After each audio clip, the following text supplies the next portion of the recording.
Bonjour, un tout petit tuto sur la gestion des écrans dans App Inventor. Donc en fait, si vous allez lire les import App Inventor, les concepts importants d'App Inventor, en fait on a une information sur le multi-écran qui est très intéressante, où on nous dit que en fait quand on passe d'un écran à un autre, on doit forcément revenir à l'écran précédent pour pouvoir continuer l'application.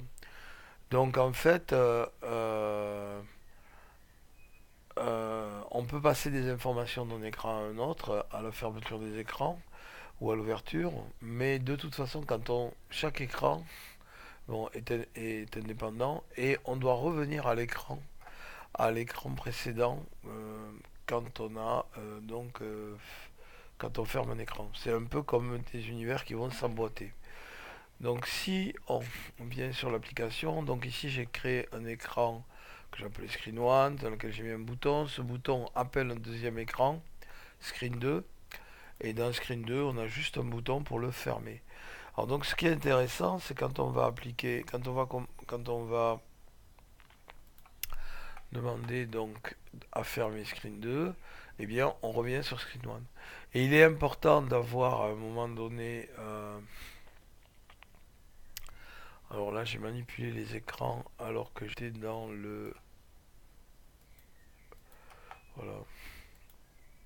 Ouais. Évidemment, quand on manipule les écrans ici, on se retrouve à manipuler les écrans au niveau au niveau de l'émulateur. Au niveau de l'émulateur, je clique, je vais donc sur l'écran 2, voilà.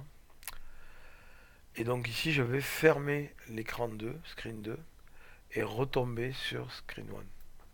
Voilà. Et c'est comme ça que ça doit fonctionner. Donc quand vous enchaînez un écran, il faut bien penser à en sortir avec le fait que vous allez retomber sur l'écran qui a ouvert, qui a permis d'ouvrir votre écran secondaire. Voilà, c'est tout.